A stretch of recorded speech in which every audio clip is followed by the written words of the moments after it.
Welcome to episode 3 of the Resilient School Screencast series. The last episodes were packed with information, but this episode is more about questions. In schools, classrooms, and relationships, most of us were accustomed to routines, rules, boundaries, and social customs. And then the global pandemic shook everything up. We suddenly had a lot of new boundaries and restrictions while crossing old ones. At times, we've been restricted to our homes and immediate social pods, or been out of the house but at a distance and wearing masks.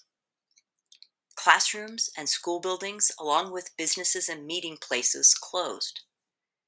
When they opened, we had restrictions on spacing of desks, cleaning, ventilation, protective gear, number of people, traffic flow, and so forth. On the whole, we've had a whole lot of restrictions and boundaries in both physical and social arenas.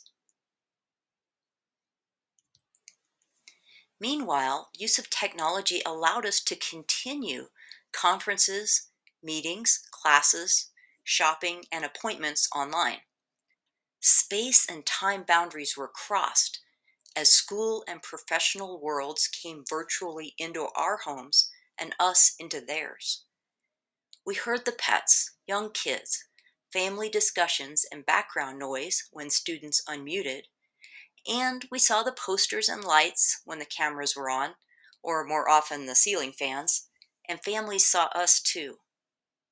With home being school and school being home, teachers and students blurred the timeline through the day and into the night without clear times for working, tutoring, grading, and more. But we also had access to discussions and experiences that geography, logistics, and finances would have placed beyond past reach. Current events continued to cross old boundaries.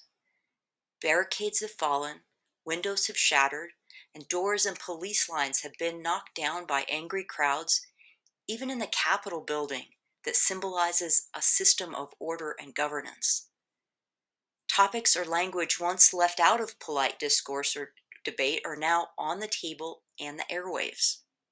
Many things we thought we'd never see in our lives have unfolded around us and around the globe.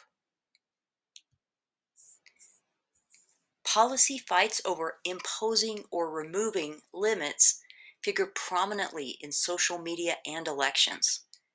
And in school, we see the juxtaposition of efforts to incorporate grace and flexibility and establish safety and behavioral limits with a bit of chaos in the mix. We are left with more questions than answers. Where should we be more flexible?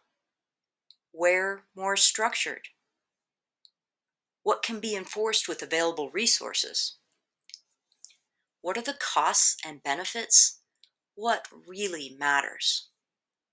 Who is part of the conversation? How do we plan for post-pandemic education going forward when there is no going back? And the question many students are actively testing to find: what are the limits and where are the boundaries now? I hope this provides some food for thought and prompts some discussions. Until next time, I wish you days filled with hope and possibility.